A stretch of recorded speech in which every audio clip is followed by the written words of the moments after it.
Kita akan mempelajari bagaimana melayani Tuhan di dalam era narsisistik dan kita akan belajar dari Abraham. Kita akan memulainya dengan berdoa, mari kita berdoa. Bapa dalam surga, kami mohon Tuhan hadir di tengah-tengah kami, memimpin perenungan firman, sehingga Tuhan bertahta di tengah-tengah kami, Tuhan dipermuliakan, dan Tuhan menganugerahkan pada kami hikmat dan pengertian, sehingga kami boleh mengerti rencana Tuhan, boleh menghidupi rencana Tuhan, dan boleh diberikan gairah untuk terus taat dan setia kepada Tuhan.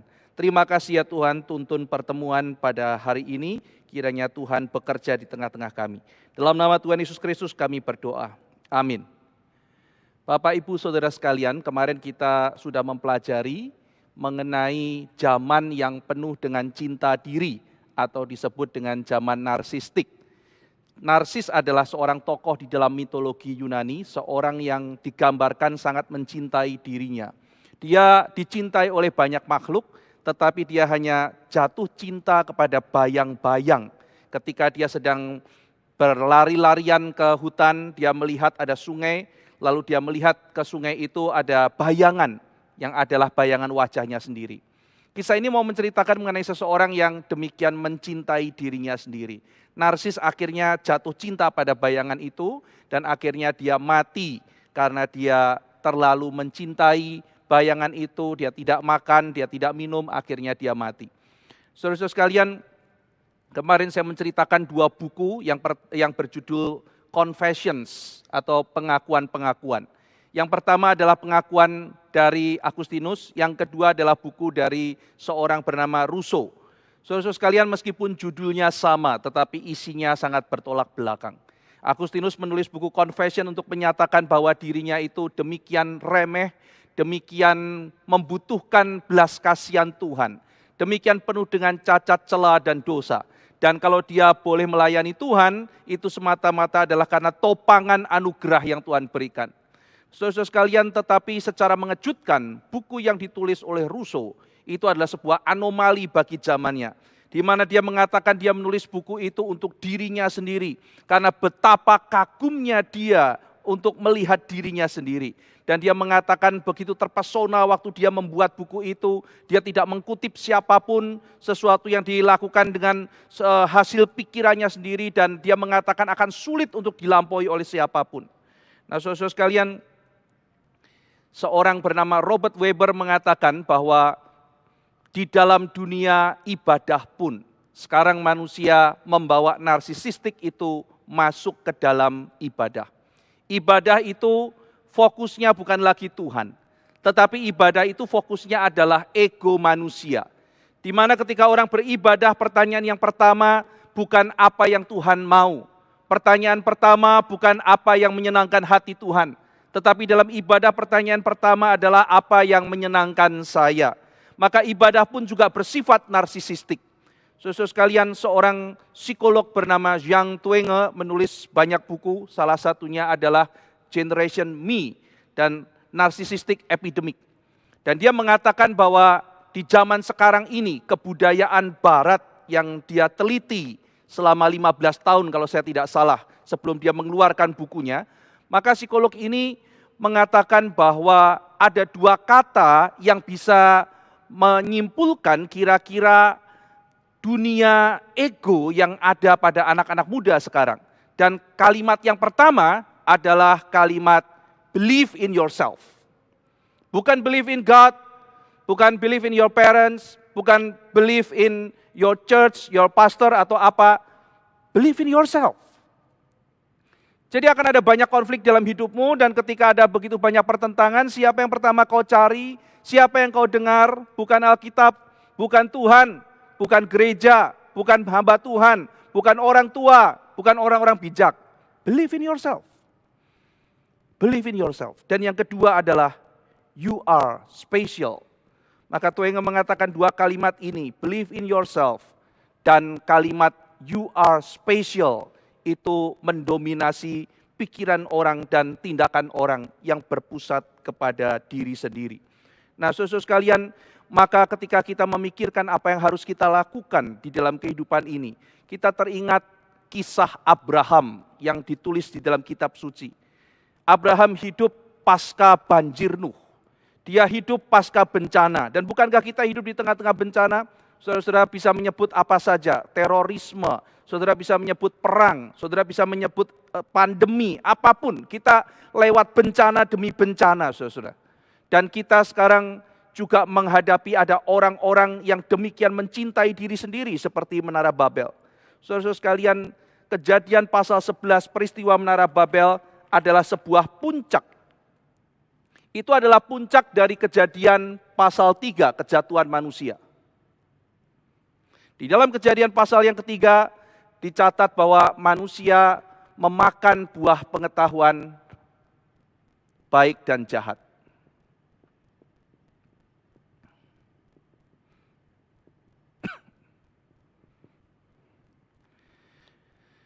Kitab suci mencatat betapa baiknya Tuhan. Dikatakan bahwa pada waktu itu Tuhan mengatakan pada manusia ada begitu banyak tanaman di dalam taman itu, ada begitu banyak buah. Kamu bisa makan. Tetapi, kata Tuhan, satu pohon, yaitu pohon pengetahuan baik dan jahat. Buahnya kamu tidak boleh makan. Sebab pada waktu engkau memakannya engkau akan mati. Saudara-saudara sekalian, kalimat itu tidak boleh dipisah. Konteksnya tidak boleh dihilangkan. Ketika Tuhan memerintahkan untuk tidak memakan buah pengetahuan baik dan jahat, konteksnya adalah Tuhan memberikan begitu banyak buah-buahan untuk dinikmati oleh manusia. Saudara-saudara, kalau misalnya saya berandai-andai, kita itu diajak datang ke sebuah pesta pernikahan. Dan pesta pernikahan ini, teman kita itu sudah super sukses dan dia itu mengundang 5.000 orang misalnya di dalam pesta pernikahannya. Bayangkan itu mungkin teman SMP atau SMA kita datang bersama teman-teman lalu kemudian kita bersama-sama makan di tempat resepsi dari teman kita itu. Begitu kita datang lalu kemudian ketemu sama teman, lalu dia bilang, kamu tahu tidak bahwa itu konsepnya itu booth, ya tempat-tempat kecil tempat makan itu. Setiap booth itu makanannya berbeda. Di situ ada siomay, di situ bakso, situ nasi goreng, situ sate. Yang sebelah sana konsepnya lain, itu makanan Korea, yang itu makanan Jepang, itu makanan Italia, itu macam-macam saudara sekalian. Lalu kita tanya, ada berapa booth? Kira-kira total ada 3.000 booth, 3.000 jenis makanan. Wah, kita kagum sekali. Itu kita boleh makan semua, silakan makan sampai kenyang. Wah begitu ya, kita boleh makan sampai kenyang, boleh makan sampai kenyang. Cuman ya itu di situ ya, itu ada satu booth, isinya biskuit. Yang satu booth itu kamu tidak boleh makan. Ya, itu jatah saya, kamu tidak boleh makan itu. Yang lain 3.000 booth kamu boleh makan. Yang satu kamu tidak boleh makan. Saudara, maka konteksnya bukan bahwa Tuhan itu adalah Tuhan yang jahat. Konteksnya adalah Tuhan itu adalah Tuhan yang murah hati. Dan manusia dipersilakan untuk menikmati anugerah Tuhan. Tetapi saudara sekalian, ketika ular menggoda Hawa, dia memasukkan benih kecurigaan bahwa Tuhan itu tidak baik, bahwa Tuhan itu jahat. Bahwa Tuhan itu tidak mau disaingi. Dan ketika engkau memakan buah itu, engkau akan seperti Tuhan, tahu yang baik dan tahu yang jahat. Nah saudara sekalian, ini bukan buah yang kalau kita makan, lalu kemudian kita jadi lebih pinter, kita jadi lebih smart, ada pengetahuan-pengetahuan moral yang kita akan ketahui, pengetahuan kita bertambah, bukan itu saudara sekalian. Nah apa itu buah pengetahuan baik dan jahat? Nah saudara, untuk memahami ini di dalam kitab suci, kisah ini muncul di pasal 2 dan 3. Di situ dikatakan di tengah Taman Eden ada pohon kehidupan. Dan setelah itu baru diceritakan pohon pengetahuan baik dan jahat. Saudara-saudara sekalian, kalau kita lihat kata baik dan kata jahat, itu muncul di mana? Kata baik atau tov muncul di Kejadian pasal 1. Kapan kata ini dimunculkan? Ketika Tuhan sudah selesai mencipta, dia melihat, Tuhan memberikan penilaian. Yang dicipta itu baik. Tuhan mencipta lagi, Tuhan lihat, Tuhan mengatakan yang dicipta itu baik. Jadi ini kejadian pertama. Lalu kemudian kapan kata ra atau jahat ini muncul? Ini di Kejadian pasal 6. Tuhan melihat bahwa tindakan atau perbuatan manusia itu jahat. Maka Tuhan memutuskan untuk menghukum mereka. Jadi saudara-saudara sekalian, kata baik dan jahat, Kejadian pasal 1 dan Kejadian 6, ini adalah penilaian Tuhan kepada manusia. Jadi Tuhan yang mengamati, lalu Tuhan yang memberikan penilaian kepada manusia. Tuhan sebagai hakim, Tuhan sebagai standar, Tuhan sebagai penilai, menyatakan baik atau jahat. Jadi pohon apakah ini, saudara? Pohon ini mau menceritakan, mau mengkisahkan bahwa baik atau jahat itu Tuhan yang menentukan. Tuhan adalah Tuhan, manusia bukan Tuhan. Maka hanya Tuhan yang menentukan baik dan jahat. Kalau manusia mau jadi seperti Tuhan, mau menentukan baik dan jahat berdasarkan dirinya sendiri, bukan berdasarkan pada yang benar, yang baik, yang bijak, yang adil, yaitu Tuhan. Maka kacau dunia ini, saudara. Kalau setiap orang menganggap dirinya benar, kalau setiap orang merasa dirinya paling benar, dan berhak menentukan benar dan salah sendiri, tidak mau kembali kepada Tuhan, sang sumber kebenaran, maka dunia akan menjadi kacau. Nah saudara-saudara sekalian, maka akhirnya di situ manusia memilih untuk makan buah pengetahuan baik dan jahat. Manusia mau seperti Tuhan, manusia tidak jadi Tuhan. Mau seperti dalam pengertian apa? Secara salah mau menjadi standar kebenaran. Maka Hawa makan, lalu dia memberikan kepada Adam. Pemberian kematian, the gift of death, itu bukunya Derrida. Tapi saya pikir pemberian kematian yang paling utama adalah ketika buah itu disodorkan. Itu bukan tanda kasih, saudara, karena itu adalah pemberian kematian. Akhirnya di situ manusia jatuh dalam dosa. Dan bukankah setelah itu, saudara-saudara sekalian, setiap kali dosa muncul, itu adalah sebuah keinginan manusia yang paling dalam karena sudah jatuh dalam dosa. Yaitu dia ingin menjadi Tuhan. Dia ingin menentukan benar dan salah sendiri. Kain sudah dikasih tahu oleh Tuhan, Kain tidak mau dengar, Kain tidak peduli. Dia mau menentukan baik dan jahatnya sendiri. Saudara-saudara sekalian, dan puncaknya sampai ke dalam pasal yang ke-11. Di situ manusia tidak menyebut nama Tuhan. Manusia tidak mau nama Tuhan. Mereka mau mencari nama bagi dirinya sendiri. Bahkan ibadah, penyembahan yang harusnya ditujukan kepada Tuhan. Sekarang mereka mau membangun tempat ibadah, membangun menara, dan mengambil nama bagi dirinya sendiri. Ibadah pun untuk nama sendiri. Ibadah pun untuk keuntungan sendiri. Saudara, di tengah-tengah zaman seperti ini, maka Tuhan membuat sebuah bangsa. Sebuah bangsa yang ada di hati Tuhan. Tuhan tidak mengambil sebuah bangsa, tetapi Tuhan mengambil seseorang untuk akhirnya nanti Tuhan jadikan satu bangsa yang besar. Saudara, bangsa yang besar itu dimulai dari apa? Bangsa yang besar itu dimulai dari mengambil seorang individu yang namanya adalah Abraham. Dan nanti dari individu Abraham, Tuhan membentuk keluarga Abraham. Dan di dalam keluarga inilah Tuhan memberitahukan kepada mereka jalan apa yang harus ditempuh. Maka melalui pasal 12 kita tahu ada sebuah jalan yang baru, yang dari Tuhan.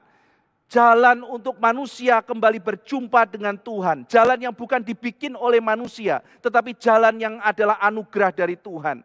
Tuhan mengambil Abraham, seorang yang dulunya penyembah berhala. Dia ambil dari Ur, lalu kemudian dia masukkan ke dalam tanah perjanjian.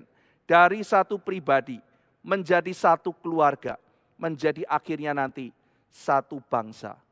Pribadi ini bukan pribadi yang sempurna. Nanti kita akan mempelajari ada kesalahan-kesalahannya. Dan keluarganya pun bukan keluarga seperti di dalam dongeng, yang demikian indah tanpa konflik, yang demikian rapi, yang demikian tanpa salah. Bukan demikian, saudara. Tetapi baik individu ini maupun keluarga ini, dia sungguh-sungguh memegang dengan setia perjanjiannya kepada Tuhan. Dan Tuhan sangat memberkati keluarga mereka. Saudara-saudara sekalian, kita akan mempelajari pada hari ini lebih lanjut lagi mengenai kisah Abraham. Dan nanti kita akan fokus mengkontraskan antara Abraham dengan Lot. bagaimana orang yang hidup di jalan Tuhan, dan bagaimana orang yang akhirnya mencari keuntungan sendiri. Apa yang akan kita lihat di dalam Alkitab pada pentelaan hari ini. Nah saudara, sebelum kita masuk ke sana, saya akan menjawab dan menjelaskan sebuah pertanyaan yang baik yang saya terima mengenai tema yang saya bahas kemarin. Saudara masih ingat bahwa kemarin kita mencoba mencocokkan Kejadian pasal 12 dengan Kisah Rasul pasal 7, perkataan Stefanus, untuk mencari sebetulnya Abraham itu ketika dia meninggalkan Haran, itu setelah kematian Terah atau Terah masih hidup. Nah jadi salah satu kesulitan yang ada pada waktu itu, kemarin kita bahas adalah mengenai umur Terah dan umur Abraham ketika keluar. Nah maka salah satu solusinya adalah kalau kita memegang teori bahwa Abraham keluar seperti tertulis dalam teks setelah Terah mati, lalu kemudian Abraham baru keluar, itu artinya maka Abraham tidak bisa menjadi anak sulung. Karena Abraham harus lahir pada waktu Terah umur 130 tahun. Nah lalu kemudian di situ saya memberikan sebuah contoh. Sebetulnya ada banyak contoh bahwa nama yang disebut pertama, kan Abram disebut pertama. Baru Nahor dan Haran. Nah, apa buktinya di dalam Alkitab nama yang disebut pertama tidak tentu sulung. Ada banyak, misalnya penyebutan nama Efraim dan Manasye. Efraim itu bungsu, Manasye itu sulung, tetapi penyebutan Efraim dan Manasye bukan berdasarkan kronologis kelahiran, tapi karena Manasye dianggap kurang penting dibandingkan dengan Efraim. Nah, tetapi contoh yang saya ambil kemarin adalah mengenai Sem, Ham, dan Yafet. Sem, Ham, dan Yafet. Nah kemudian saya menunjukkan ternyata urutannya tidak seperti ini, karena dari penyebutan Sem, Ham, dan Yafet secara sepintas kita pasti berpikir nomor 1 Sem, nomor 2 Ham, nomor 3 Yafet. Kemarin kita sudah melihat dalam kitab suci, dari Kejadian pasal 9 misalnya, sudah jelas yang bungsu ternyata adalah Ham. Tertulis jelas dalam kitab suci. Nah, lalu kemudian kita menentukan siapa yang sulung, Sem atau Yafet. Berdasarkan cara perhitungan melalui umur Nuh, saya kemarin memberikan sebuah kesimpulan. Yang pertama adalah Yafet, yang kedua adalah Sem. Dari mana ini diambil? Dari umur Nuh, dikatakan Nuh umur 500 tahun. Pada waktu dia umur 500 tahun, dia melahirkan anak, lalu 600 tahun banjir, lalu 2 tahun setelah Nuh keluar dari bahtera, Sem melahirkan, berarti Nuh umur 602, dan ketika Sem melahirkan, itu dia umur 100. Berarti kalau demikian, maka Sem lahir waktu Nuh berusia 502 tahun. Nah, maka kesimpulannya, Sem kemungkinan adalah kedua, yang pertama adalah Yafet. Nah, tetapi ada teman yang menanyakan satu pertanyaan yang baik, bagaimana menjawab Kejadian pasal 10 ayat 21. Saudara bisa membaca bersama, saya akan bacakan Kejadian pasal 10 ayat 21. Demikian firman Tuhan, lahirlah juga anak-anak bagi Sem, bapak semua anak Eber, serta abang Yafet. Sekali lagi, lahirlah juga anak-anak bagi Sem, bapak semua anak Eber, serta abang Yafet. Jadi di sini ditulis Sem adalah abang Yafet. Kalau demikian, bukankah harusnya urutannya 1 Sem, 2 Yafet, 3 Ham? Ya. Ya, jadi kita melihat ada 2 alternatif teori ya, yang ini atau yang ini. Nah, kenapa kemarin saya memberikan penjelasan yang ini, bukan saya memberikan penjelasan yang ini. Nah, saudara-saudara sekalian, prinsip di dalam eksegesis adalah ketika Agustinus mengatakan misalnya kalau ada ayat-ayat yang jelas, maka dia harus memberikan penerangan terhadap ayat-ayat yang mungkin kurang jelas dibanding ayat tersebut. Yang lebih eksplisit, yang lebih jelas menjadi terang buat misalnya yang kurang eksplisit. Nah, kalau sudah ada ayat seperti Kejadian 10 ayat 21 ini, bukankah demikian jelas? Lahirlah juga anak-anak bagi Sem, bapak semua anak Eber, serta abang Yafet. Berarti dia abangnya Yafet. Berarti ini yang benar kan? Nah, saudara-saudara sekalian, masalahnya begini. Masalahnya adalah kalau saudara membaca teks aslinya di dalam bahasa Ibrani, ya saya transliteralkan, kata terakhirnya begini. Ahi, Yefet, Hagadol. Ahi ini adalah the brother of Yafet, the elder. Jadi the brother of Yafet, the elder. Jadi dalam teks aslinya, abang atau kakak ini tidak jelas menunjuk kepada Yafet atau menunjuk kepada Sem. Jadi teksnya ini ada ambiguitas. Sehingga kalau saudara membaca di bahasa Indonesia, dikatakan bahwa Sem itu abang Yafet. Saudara membaca ESV, di situ Sem adalah kakaknya Yafet. Saudara coba baca King James. Saudara coba baca NIV. Saudara akan menjumpai hal yang berbeda. Loh kok berbeda? Kok malah sekarang dibilang Yafet kakaknya Sem? Kenapa bisa begitu? Karena saudara, ini teksnya, ini harus diterjemahkan. Kan nggak bisa ditulis gini aja, Ahi, Yefet, Hagadol. Harus diterjemahkan ke dalam bahasa Indonesia atau bahasa Inggris. Masalahnya sekarang kata Hagadol ini dikenakan pada Yafet atau dikenakan kepada Sem. Maka di situ ada dua terjemahan. Kan harus diterjemahkan bagaimanapun. Nah, maka justru karena ayat di sini itu bisa mengacu kepada salah satu, maka kemudian saya memakai cara yang ini, ya, sehingga dengan demikian ini harus diterangi dengan bagian lain, maka menemukan ini. Jadi kenapa saya pegang posisi ini adalah karena hal seperti itu, ya. Ya, tapi bagaimana kalau saudara suatu hari bisa menemukan ini lebih dekat, ya it's okay, karena ini bukan sesuatu yang berkait dengan misalnya doktrin, apalagi mengenai kristologi, keselamatan, bukan seperti itu. Tetapi kita mencoba melatih untuk lebih dekat dengan apa yang dikatakan oleh Tuhan dalam teks. Sekarang saya akan melanjutkan kembali PA kita. Nah, saudara-saudara sekalian, kita akan menyorot sekarang, kita akan mempelajari mengenai Lot. Dan sebelumnya kita akan masuk dulu mengenai Sarai dan Lot. Kalau saudara membaca di dalam pasal 11 ayat 27 sampai 32, baik Sarai maupun Lot itu ikut di dalam perjalanannya Abraham. Nah, saudara-saudara sekalian, siapa Sarai itu? Di dalam pasal 11 ayat yang ke-29 dikatakan Abram dan Nahor kedua-duanya kawin. Nama istri Abram ialah Sarai, nama istri Nahor ialah Milka, ayah Haran, anak Haran, ayah Milka dan Yiska. Jadi menarik di sini, dibilang Nahor menikah dengan Milka, anak Haran, yaitu Haran punya dua anak, Milka dan Yiska. Abram,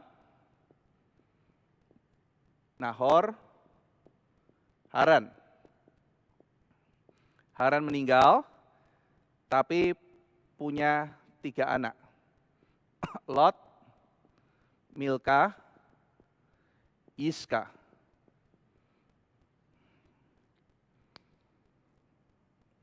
Lot, Milka, dan Yiska. Nah, saudara-saudara sekalian, ada teori yang mengatakan bahwa Sarai itu adalah Yiska. Saya pernah bahas ini sedikit ketika PA mengenai Babel. Jadi ada teori yang mengatakan bahwa Yiska ini adalah Sarai.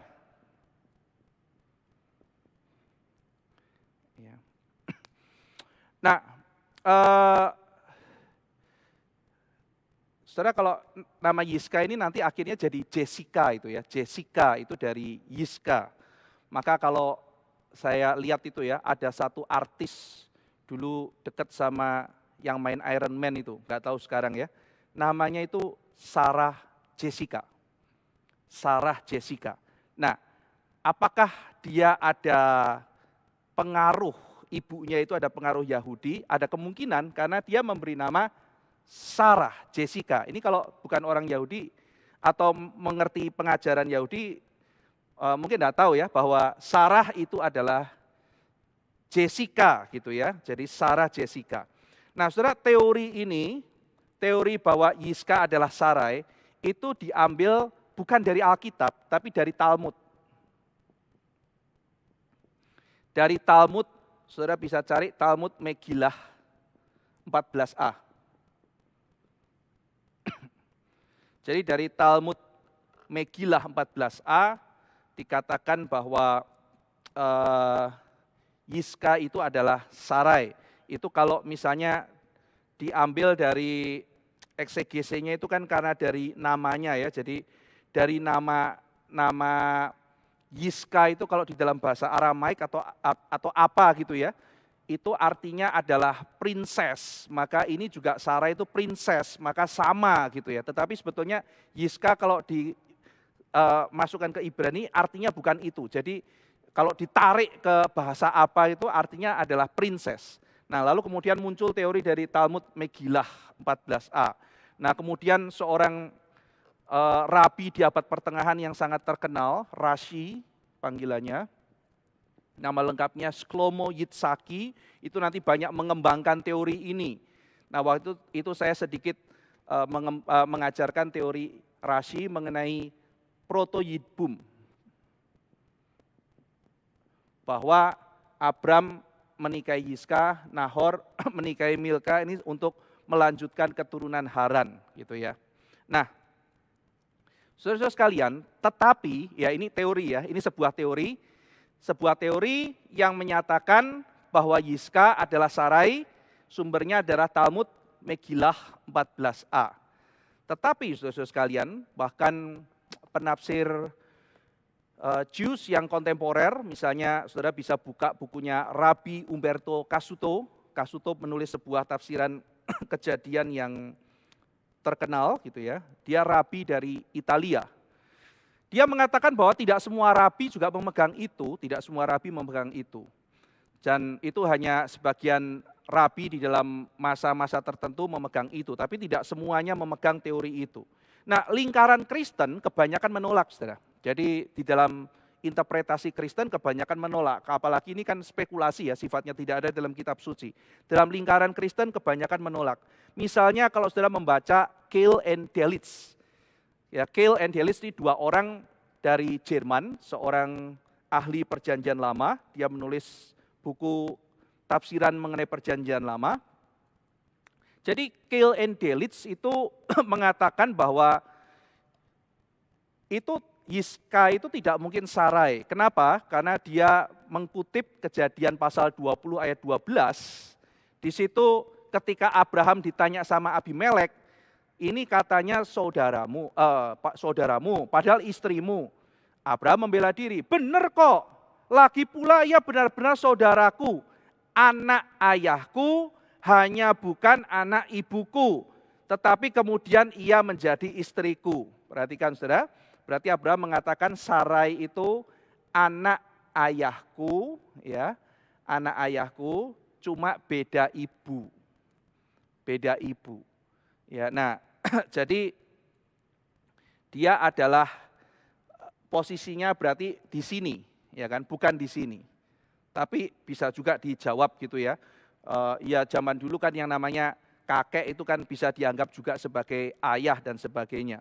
Nah, tetapi saudara-saudara sekalian, ini tidak ada dalam kitab suci, ini adalah spekulasi dari Talmud Megillah sehingga mayoritas daripada penafsir Protestan tidak setuju. Kalau saya sendiri melihat ya, ketika Alkitab biasanya cukup detail dan ketika ditunjukkan Sarai sama kemudian Yiska, di situ tidak diberikan penjelasan, misalnya Sarai adalah Yiska, tidak demikian. Tapi betul-betul menantunya Sarai, lalu ada Yiska di situ. Sehingga dengan demikian kecil kemungkinan bahwa Yiska adalah Sarai. Nah, saudara sekalian, maka orang juga penasaran, jadi Yiska ini siapa? Kenapa dia dimasukkan?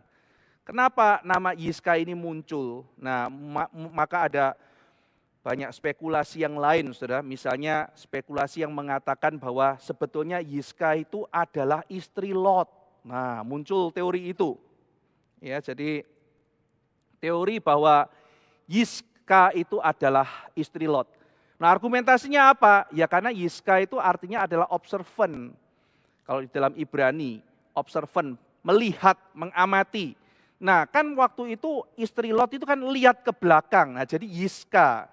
Jadi Yiska itu bukan anaknya si Haran, tapi dia itu anak menantu. Karena dia istrinya Lot. Nah, itu teori lain lagi.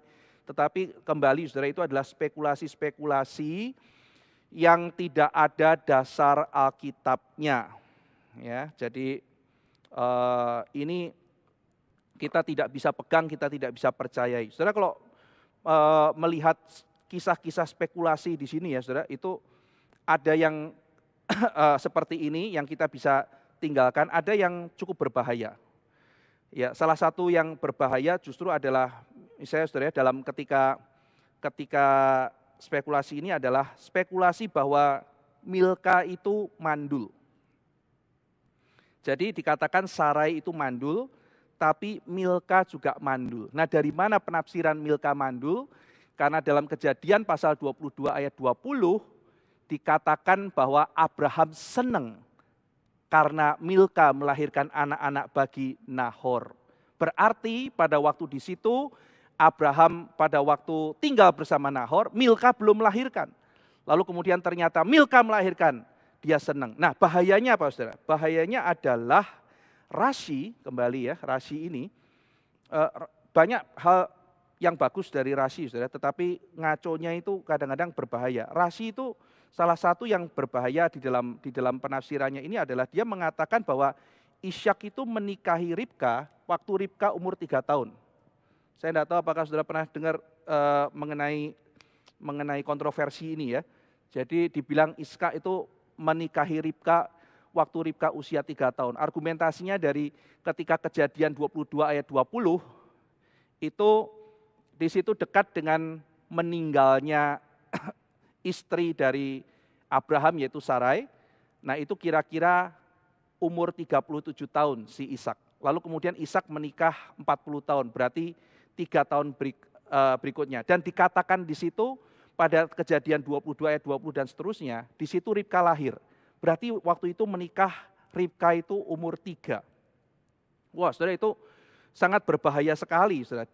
Kita menjumpai bagaimana mungkin di dalam Alkitab diizinkan ada orang menikah umur 3 tahun. Itu sangat berbahaya sekali. Nah, kita tentu saja tidak menerima ini ya, saudara, nanti bisa pelajari lebih lanjut argumentasi kita kenapa tidak menerima. Salah satunya adalah Kejadian pasal 22 ayat 20 itu ditulis dalam bentuk lampau. Jadi Milka itu melahirkannya bukan saat itu, tapi sudah dulu-dulu. Sekali lagi saudara-saudara sekalian, Abraham tuh pergi meninggalkan Haran itu kira-kira perjalanan bisa 600 mil. Itu orang zaman dulu yang jarang keluar kampung, berjalan pergi ke negeri orang, saudara. Dan zaman itu tidak ada WA, tidak ada email, tidak bisa kasih tahu kabar.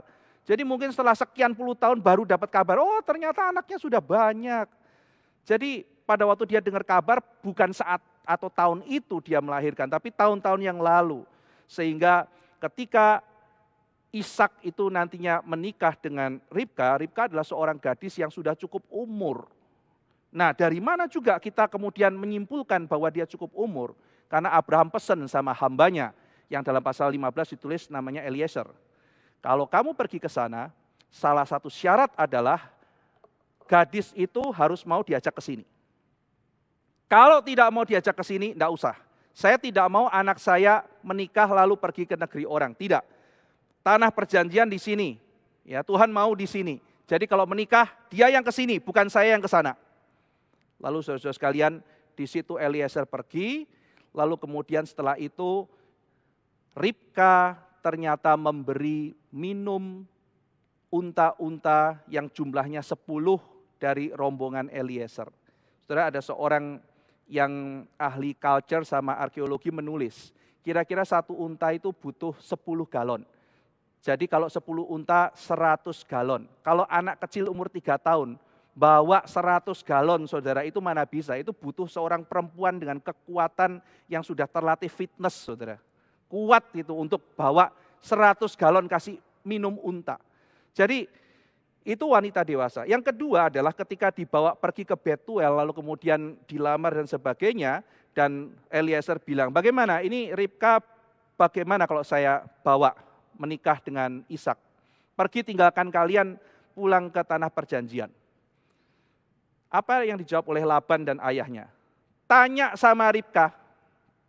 Jadi Ribkanya ditanya, coba kamu tanya sendiri sama dia, biar dia yang jawab. Dan Ribka menjawab, I do, atau I will. Nah nantinya kan kalau menikah kan ditanya apakah engkau mau, I do atau I will gitu. Itu dari situ kan tradisinya. Nah jadi Ribka tuh menjawab, lah kalau Ribka masih 3 tahun, saudara bayangkan gitu ya, kayak anak kecil umur 3 tahun. Tanya sendiri sama Ribka, Ribka mau enggak nikah sama Tuhan saya, namanya namanya Ishak. Papi, aku mau nikah. Kamu tahu enggak nikah itu apa? Permen ya? Bukan gitu. Ya, umur 3 tahun saudara. Tapi Ribka bisa menjawab dengan mantap, I will atau I do, karena dia sudah cukup umur. Nah jadi saudara ini kira-kira kontroversi-kontroversi yang terjadi di dalam pembukaan. Ya, nah, jadi kita tidak terima teori-teori tersebut bahwa Yiska itu Sarai, lalu kemudian kita tidak terima mengenai penafsiran Rashi mengenai usia Ribka dan sebagainya. Kita tidak terima Yiska istri Lot. Oke, kita buang. Sekarang kita fokus pada ketika Lot diajak oleh Abraham. Saudara sekalian, ketika kita membaca Kejadian pasal 12, ketika dikatakan Abraham itu mengajak Lot, ayat keempat, lalu pergilah Abram seperti yang difirmankan Tuhan kepadanya, dan Lot pun ikut bersama-sama dengan dia. Abram berumur 75 tahun ketika ia berangkat dari Haran. Abram membawa Sarai istrinya dan Lot anak saudaranya dan segala harta benda. Lot disebut 2 kali. Nah saudara, jadi pada waktu itu sebelum sampai pasal ke-15, Abraham tidak tahu bahwa janji Tuhan akan memberikan benih keturunan yang begitu banyak, bangsa yang demikian besar, itu adalah benih anak kandung Abraham sendiri. Belum dikasih tahu. Abraham tidak tahu apalagi Sarah. Jadi Tuhan nanti baru kasih tahu Abraham bahwa yang lahir itu anak kandungnya dia, itu baru pasal 15. Jadi di pasal 12 Abraham bisa saja berpikir, oh iya Tuhan tuh pasti, dia janji kok, dia akan memberikan keturunan. Tapi mungkin keturunan di sini ya itu anak gak harus kandung ya. Namanya kan keturunan, anak angkat ya anak kan. Jadi saudara-saudara sekalian, kalau belum ada demikian, bisa jadi saudara. Dan ini disupport oleh banyak penafsir, Abraham ada kepikiran bahwa Lot adalah penerusnya dia. Lot adalah penerusnya Abraham. Maka Lot diajak dan Abraham punya harapan besar kepada anak ini. Dan Lot betul-betul mengikuti. Lot itu nanti belajar banyak dari Abraham. Lot boleh dibilang anak Abraham. Saudara, konsep anak Abraham dulu itu adalah orang yang diselamatkan. Nanti ketika saudara membaca dalam perjanjian baru, misalnya kontroversi yang ada di kitab Lukas, lalu kemudian kontroversi di Yohanes 7 dan 8, kan di situ Tuhan Yesus mereka mengklaim bahwa dirinya itu anak Abraham. Ya, dan kalau kamu anak Abraham, kamu menerima keselamatan. Gitu. Nah nantinya di dalam, kalau saudara membaca Roma atau Galatia pasal 3, di situ Paulus baru menjelaskan bahwa kamu anak Abraham kalau kamu di dalam Kristus. Jadi di dalam Kristus kamu anak Abraham, di dalam Kristus kamu menerima keselamatan. Nah jadi berkat Abraham diterima di dalam Kristus. Nah, saudara-saudara sekalian, tetapi saat itu mereka belum tahu dan berharap Lot itu menjadi penerus, dan Lot juga orang yang beriman. Lot itu orang yang benar, itu dicatat di dalam kitab Petrus. Petrus mengatakan Lot itu orang benar. Lot adalah orang yang righteous. Lot itu orang yang menerima keselamatan dari Tuhan. Saudara. Jadi Abraham belum tahu, baru pasal 15, dan Sarai juga belum tahu. Dia belum tahu bahwa dia juga dilibatkan. Maka di situ karena dia mencintai Abraham, maka dia mengatakan, dia pikir Tuhan sudah janji sama dia, Lotnya sudah tidak ada, maka pasal 16 apa yang dilakukan? Dia mencoba ambil inisiatif, dia bawa Hagar, saudara. Dia bawa Hagar. Baru nanti setelah pasal-pasal itu, saudara, Tuhan memberitahu Sarai bahwa dia dilibatkan di dalam janji besar itu. Ya, dia masukkan Hagar masuk ke dalam rencana itu, dan di situ nanti muncul yang namanya Sarai menindas Hagar dan sebagainya. Nah, saudara, istilah nanti Sarai menindas Hagar jangan dipikir dia itu sangat jahat lalu kemudian menganiaya, menyiksa, bukan demikian. Karena kalau saudara perhatikan konteksnya, Hagar itu adalah budak. Dia budak, lalu kemudian di situ Sarai mungkin berpikir kalau kemudian dia menikah sama Abraham, anaknya itu lahir, maka anaknya itu bisa seperti anak angkat saya. Maka dia bisa saya didik, saya arahkan. Nah, ini adalah seorang budak, tapi saya ambil anaknya. Tetapi Alkitab mengatakan setelah dia hamil, dia kemudian memandang rendah Sarah. Jadi bukannya Sarah di atas, ini di bawah. Sekarang dia yang mau di atas, Sarah di bawah. Lalu kemudian di situ ada usaha dari Sarah untuk kemudian misalnya mengembalikan, nih kamu tuh tempatnya di situ. Nah, itulah bahasa yang dipakai itu adalah penindasan gitu ya, ketika terjadi konflik-konflik yang ada di situ. Nah, saudara, kita tidak masuk ke sana untuk membahas mengenai Hagar dan Ismail, kita membahas mengenai relasi Lot dan Abraham. Jadi Lot secara logis Abraham berpikir melalui anak angkat inilah nanti mungkin janji itu akan digenapi. Dan Lot itu ikut sebagian besar perjalanan Abraham. Dari Ur ke Haran, Lot ikut. Dari Haran ke Sikem, Lot ikut. Dari Sikem menuju ke Betel Ai, antara Betel dan Ai, Lot ikut. Lalu ke tanah Negev, Lot ikut. Ke Mesir, Lot ikut. Lalu kemudian balik lagi ke Negev, Lot ikut. Ke Betel Ai, dan kemudian berpisah. Sebagian kota yang dikunjungi oleh Abraham, Lot ikut. Nah, saudara sekalian, maka setelah dari Sikem, Betel Ai, Negev, dikatakan Abraham pergi ke Mesir. Nah, ini disinilah mulai ketegangan mulai memuncak di dalam pasal 12 ayat 10. Ketika kelaparan timbul di negeri itu, pergilah Abraham ke Mesir untuk tinggal di situ sebagai orang asing, sebab hebat kelaparan di negeri itu. Hebat atau berat kelaparan di negeri itu. Pakai kata berat ya saudara ya, pakai kata kafot gitu ya. Kafet. Kafet itu adalah berat. Jadi kelaparan berat. Jadi sangat intens sekali.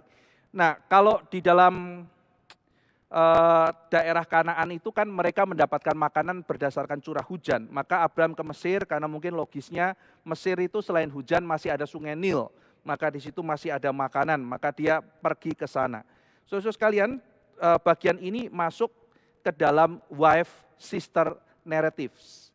Dan kalau saudara perhatikan wife sister narratives ini diulang 3 kali dalam kitab Kejadian.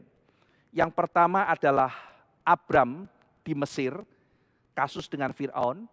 Lalu wife sister narrative ini muncul lagi di pasal 20, kejadiannya Abraham dengan Abimelek, saudara. Abraham dengan Abimelek, kasusnya sama. Lalu yang ketiga, anaknya Abraham, Ishak, saat itu juga dengan Abimelek.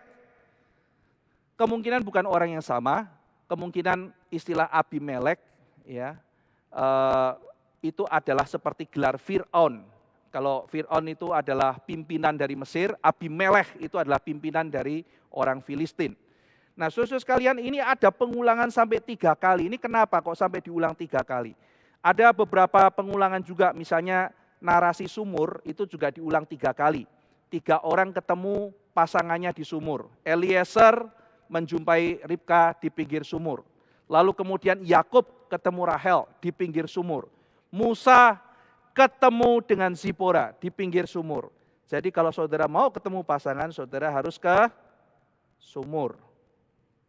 Ya, maksudnya apa saudara? Sumur ya tempat yang orang berkumpul gitu ya. Saya pernah ketemu sama satu orang yang minta didoakan, Pak saya minta didoakan supaya ada pasangan. Setelah didoakan dan sebagainya, saya bilang, kamu cari ketemu orang di mana? Dia bilang, enggak, saya cuma kerja aja, datang jaga toko pulang, jaga toko pulang.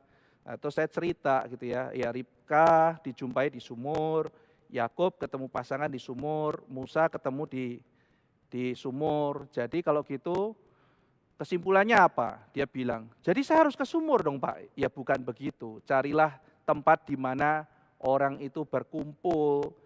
Ya kan, kalau dan kita orang-orang Kristen, orang berkumpul salah satunya di gereja, di persekutuan. Cobalah kamu berkenalan dengan orang dan sebagainya. Kamu berdoa, tapi kalau cuma diam terus saja juga bagaimana? Kamu juga harus mencoba untuk membuka diri. Ya, jadi ada 3 narasi sumur, saudara. Tetapi meskipun ceritanya sama, ketemu pasangan, kisah Eliezer, kisah Yakub, kisah Musa itu berbeda sekali, saudara. Penekanannya berbeda, maknanya berbeda. Ada banyak hal yang detail-detail yang sangat berbeda.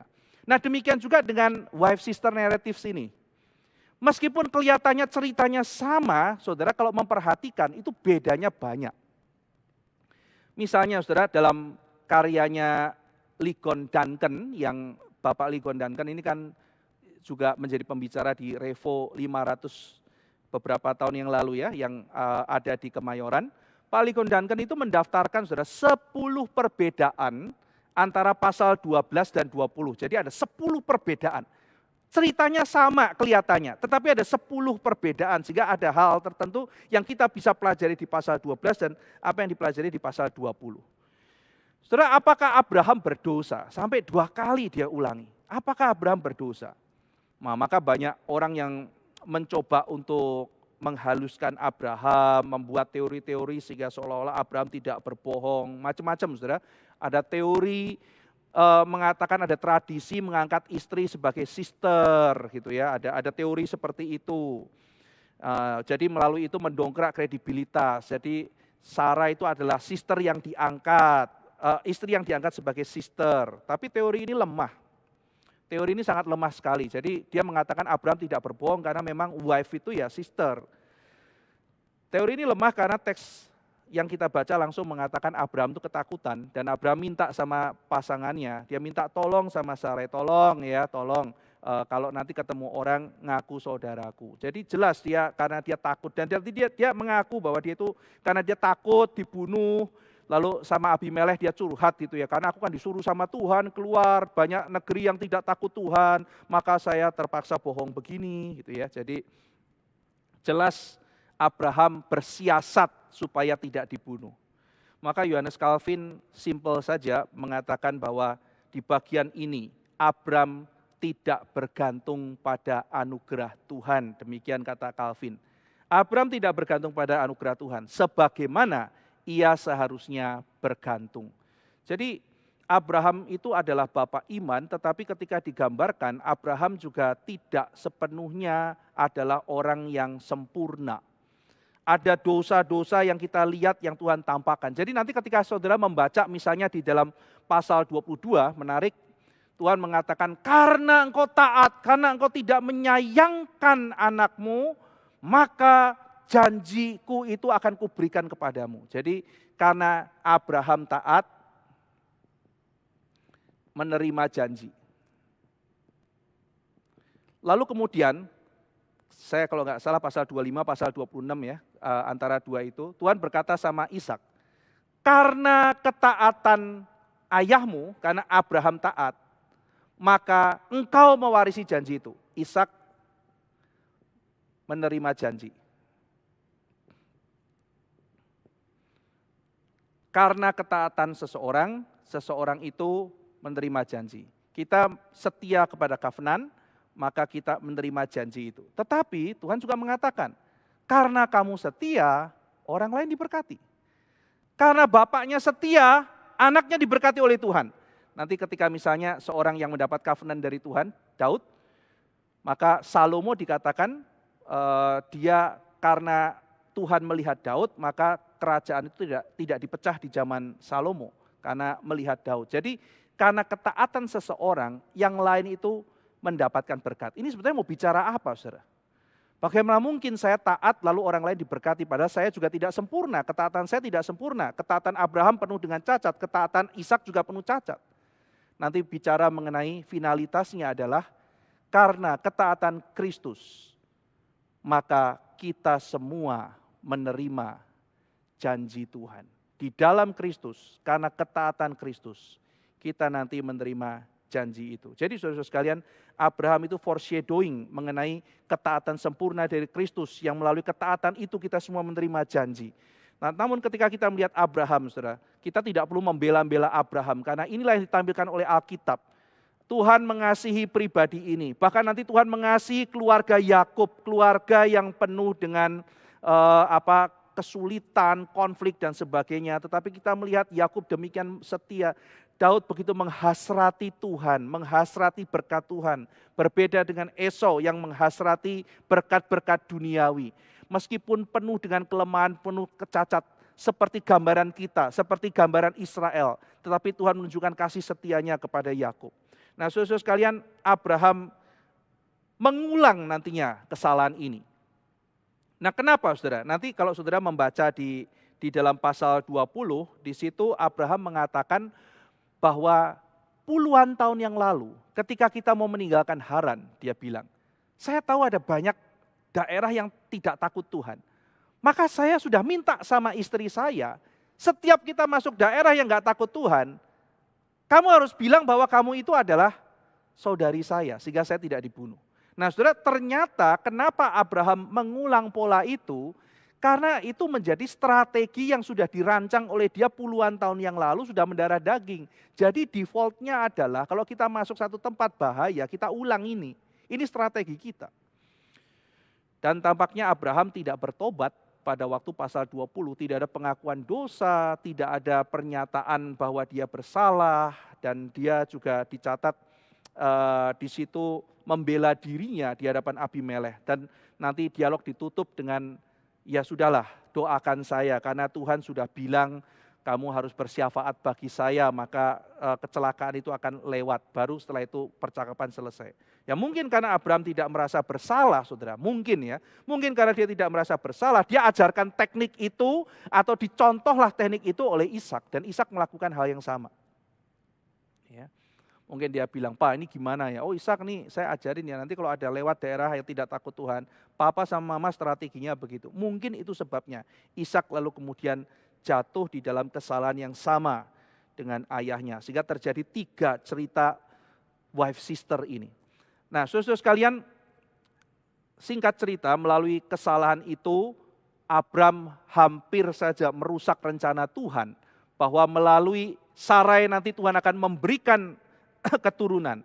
Maka di situ Tuhan intervensi. Tuhan menyelamatkan Sarai, dan di situ Tuhan menulahi, Tuhan memberikan hukuman kepada Fir'aun dan seisi istananya. Ayat 17, tetapi Tuhan menimpakan tulah yang hebat kepada Fir'aun, demikian juga kepada seisi istananya karena Sarai istri Abram itu. Nah saudara, rencana Abram berantakan tetapi Tuhan intervensi.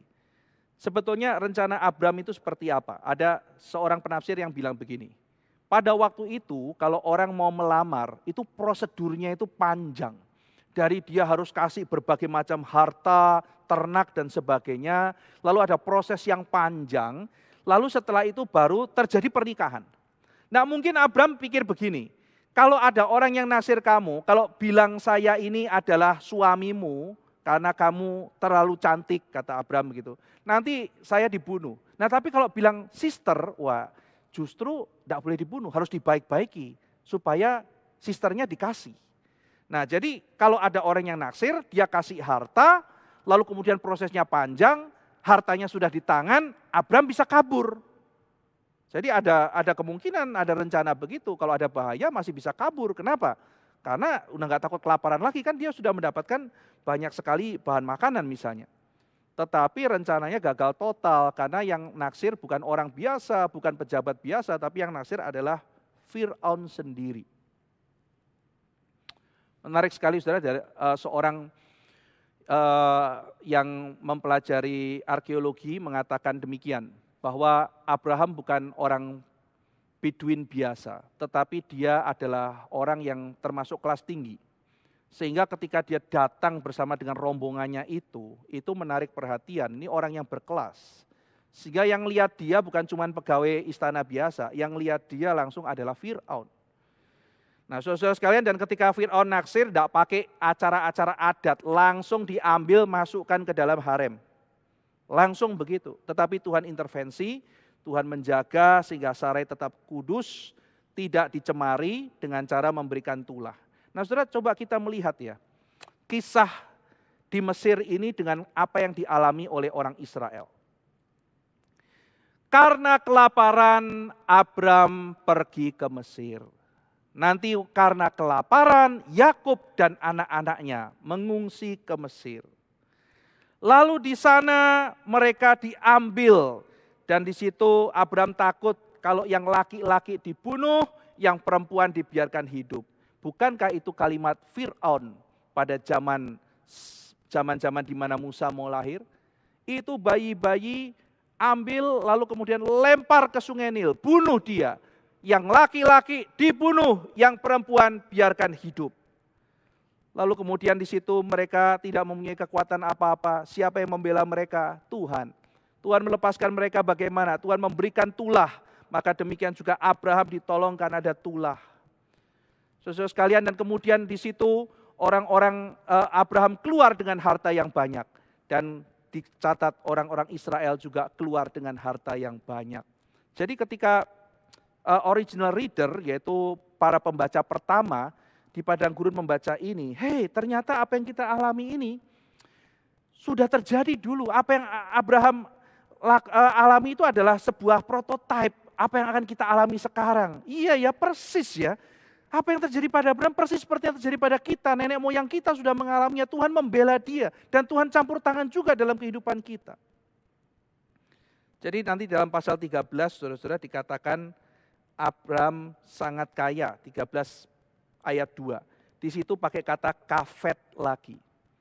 Tadi sangat lapar, keluar dengan sangat kaya. Sangat lapar, sangat kaya. Tetapi di dalam pasal 12 ayat 20, dalam pasal 13 ayat 1, ada hal yang berubah. Saya bacakan buat saudara. Lalu pergilah Abram dari Mesir ke tanah Negeb dengan istrinya,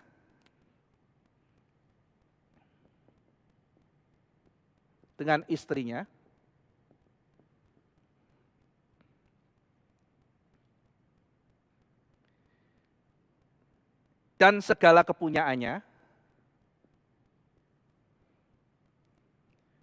dan Lot pun bersama-sama dengan dia.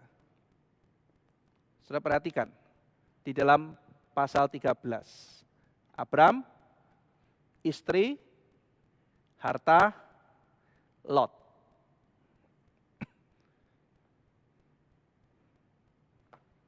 Lalu kalau kita perhatikan pasal yang ke-12 ayat yang ke-5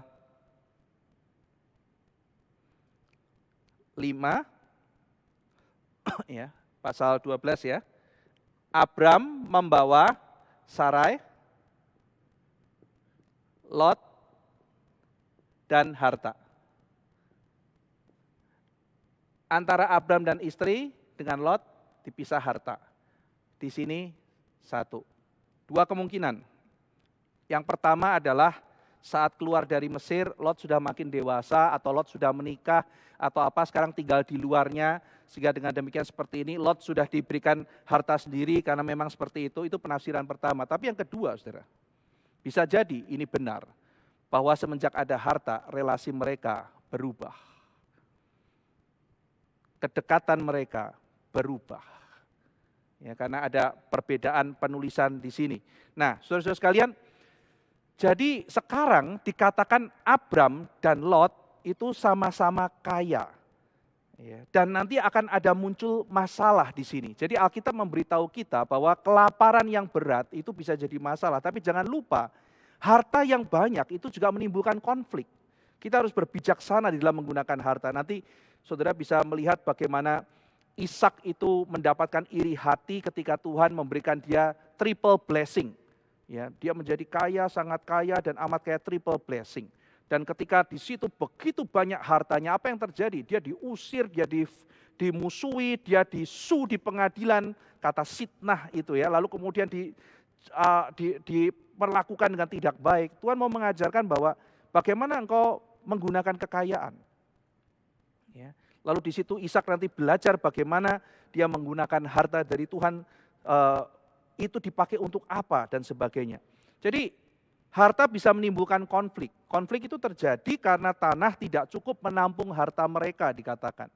Maka disitulah terjadi perkelahian antara gembalanya Abraham dengan gembalanya Lot. Ya, kembali ini spekulasi. Ada yang dalam tradisi Yahudi ada yang bilang begini, saudara. Isi percakapannya dispekulasikan itu. Kenapa berantem? Isinya begini. Ini kan kambing dombanya Lot. Lot itu kan calon pewarisnya Abraham. Jadi kamu minggir dong. Ini yang punya tanah di sini. Ya, terus didengar sama orang Feris sama orang Kanaan. Ya, loh, maksudnya pewaris-pewaris apa? Ini kan punya Lot. Tuhan janji sama Tuhan saya di sini. Ini akan menjadi tanah kepunyaan dia. Loh, ini tanah kepunyaan saya. Jadi terjadi konflik yang besar. Ya kita tidak tahu, saudara, namanya orang konflik, isi yang diomongin apa kita tidak tahu. Itu hanya spekulasi yang beredar dalam tradisi. Kita juga tidak tentu harus pegang. Tetapi yang pasti adalah melalui perselisihan itu terjadi perpisahan antara Lot dan Abraham. Nah sekarang kita akan memperhatikan, saudara, bagaimana perpisahan itu terjadi.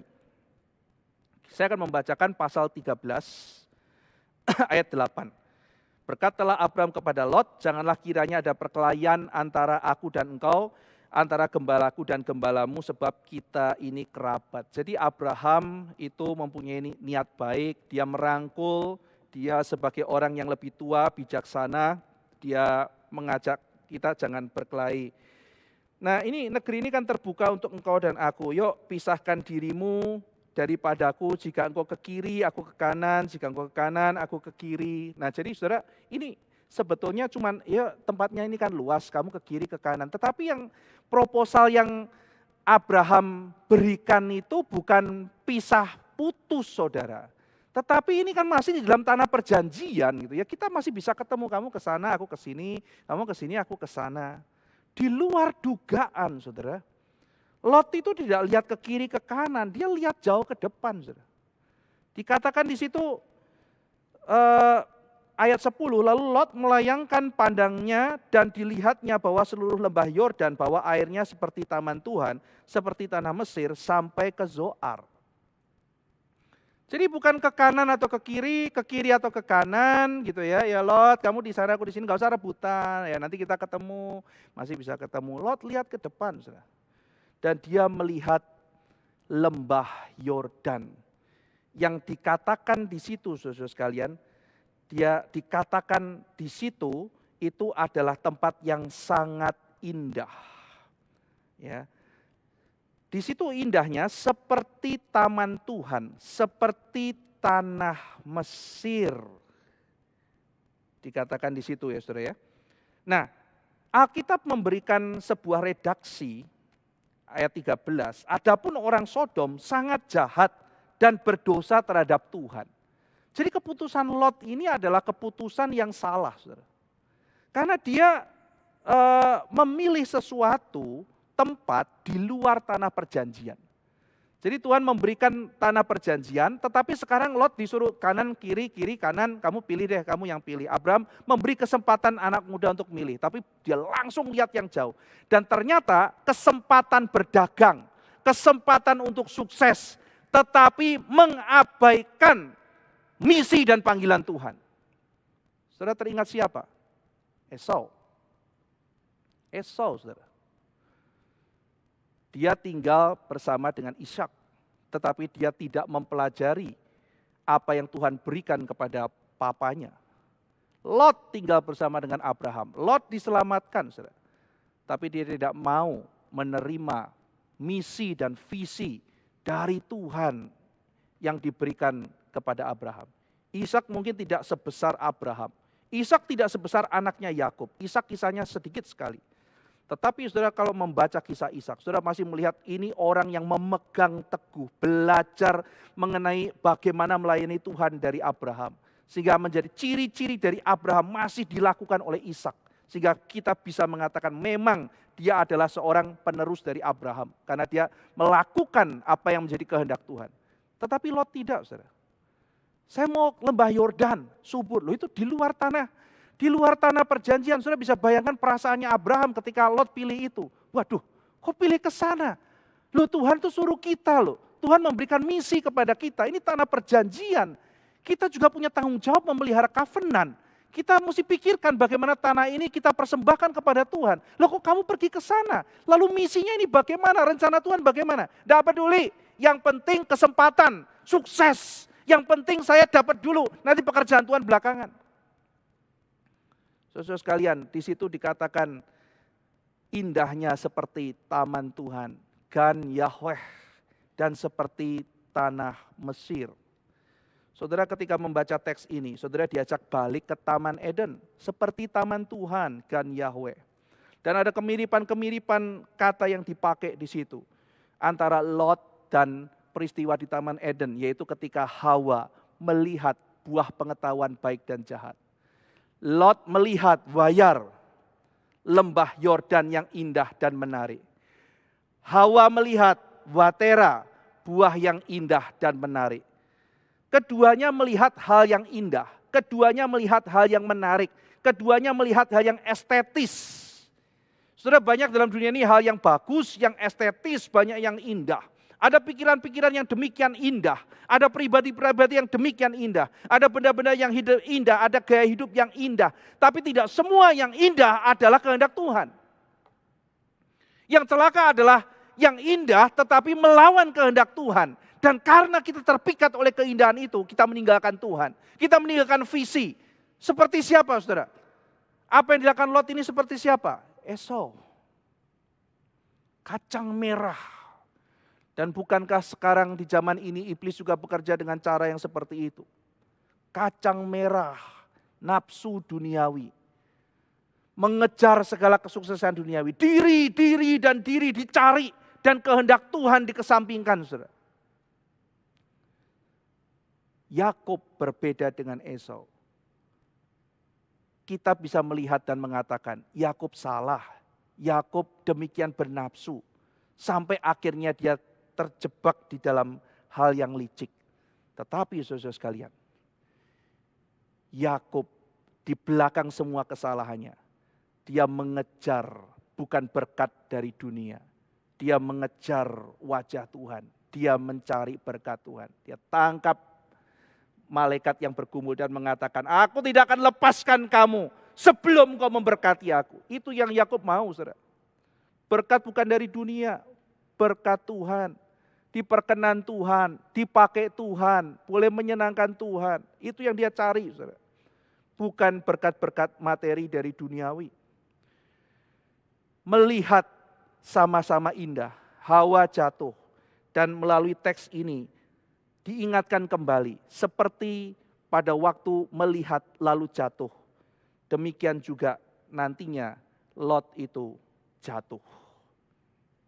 Saudara, ada perulangan-perulangan kisah Eden, nanti saudara melihat di pasal 16 juga begitu. Ketika si Sarah itu memberikan Hagar, lalu diterima oleh oleh si Abraham. Di situ saudara-saudara sekalian kata yang dipakai persis seperti Hawa memberikan buah kepada Adam. Di situ Alkitab mau menunjukkan bahwa manusia mengulang kesalahan-kesalahan yang sama. Manusia jatuh di dalam dosa. Pikiran yang indah, pribadi yang indah, benda yang indah, gaya hidup yang indah. Tapi belum tentu sesuai dengan kehendak Tuhan. Dan Lot meninggalkan tanah perjanjian. Dia tinggal di sana meskipun Sodom itu penuh dengan kejahatan. Karir, yes. Keselamatan, yes. Dunia apa surga? Dunia. Lot bukan orang yang tidak Kristen. Lot bukan orang tidak percaya Tuhan. Lot adalah orang yang percaya Tuhan, tapi akhirnya tidak berbuah. Tidak berbuah. Dia pergi meninggalkan Abraham dan kemudian akhirnya tinggal di sana. Saudara, Lot kenapa berani memisahkan diri? Ya mungkin karena dia sudah kaya, dia sama-sama kaya. Dulu masih hidup bergantung pada Abraham. Sekarang sudah kaya, sekarang kita pergi tinggalkan. Celakalah kita saudara sekalian, kalau kita menganggap orang tua kita itu hanya sekedar kita ikuti karena kita masih bergantung saja. Setelah saya tidak peduli lagi, saya akan keluar. Oh, saya tidak peduli lagi berkat-berkat rohani, segala sesuatu saya tidak mau. Saya mau keluar dan saya mau mandiri, saya mau mencari kesenangan saya sendiri. Abraham meninggalkan Ur karena ia memegang misi dari Tuhan. Sepanjang perjalanan ia membangun mezbah dan ia mengajarkan kehidupan tenda. Mezbah dan tenda, mezbah dan tenda. Itu adalah ciri khas kehidupan Abraham. Seumur hidup Abraham mau mengejar, menyelesaikan panggilan Tuhan. Betapa kecewanya Abraham kalau orang yang paling dekat dengan dia, yang dia anggap akan meneruskan tradisi ini, misi dari Tuhan.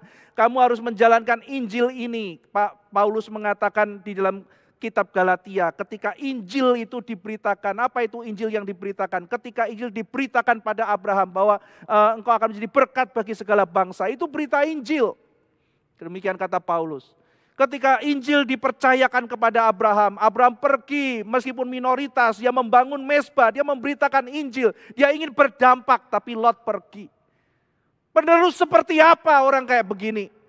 Orang Kristen seperti apa ini? Meneruskan pekerjaan Tuhan, mandat dari Tuhan akan diteruskan oleh dia hanya pergi mencari kesenangan sendiri. Betapa kecewanya Abraham, saudara, tetapi dia hanya diam saja. Lot pergi, mungkin Abraham terdiam, dia bingung. Tuhan, bagaimana aku menjalankan kehendak-Mu? Dari mana keturunan? Lalu kemudian Tuhan datang menghibur Abraham. Sekarang lihat, tadi dia tidak lihat, yang lihat Lot. Sekarang Abraham disuruh lihat. Apa yang kamu lihat Abraham? Dari debu tanah? Ya, karena memang tanahnya enggak subur ya. Dari debu tanah ini aku akan membangkitkan keturunan bagimu. Pandanglah sekelilingmu, lihatlah tempat kau berdiri. Timur, barat, utara, selatan, seluruh negeri yang kau lihat itu akan kuberikan kepadamu dan kepada keturunanmu untuk selama-lamanya. Apa yang baru saudara dibanding pasal 12? Yang baru adalah kata timur, barat, utara, selatan. Engkau akan ekspansi Abraham, engkau akan ekspansi. Aku menjanjikan itu. Nah, saudara sekalian, yang menarik adalah di dalam pasal 18 ayat 1 kitab Yosua.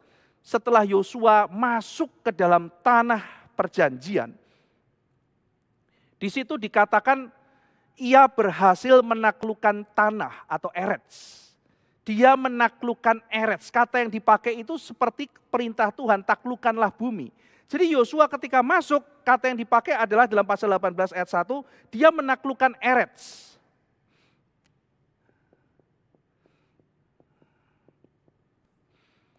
Nah, jadi seperti berperang, berekspansi gitu ya. Yosua berperang kemana-mana, menaklukkan kemana-mana. Seperti menggambarkan menaklukkan bagi Tuhan. Membawa kemuliaan bagi Tuhan. Jadi Tuhan berkehendak agar Adam itu melakukan ekspansi sebetulnya. Dikatakan ke barat, ke timur, ke utara, ke selatan. Yosua masuk, menaklukkan Erets.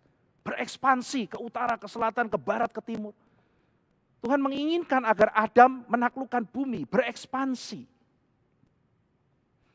Untuk apa? Ekspansi apa, saudara?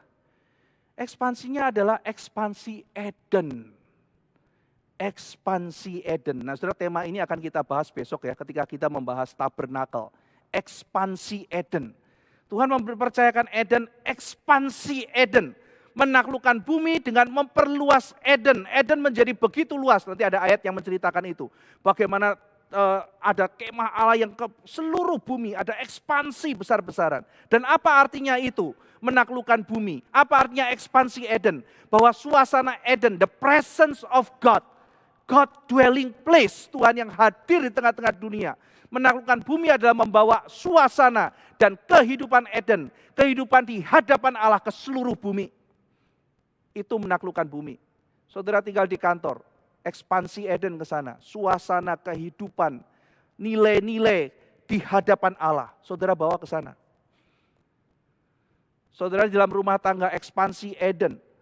Apa maksudnya? Menaklukkan bumi. Di tempat itu Kristus bertahta. Dwelling place of God bisa dirasakan.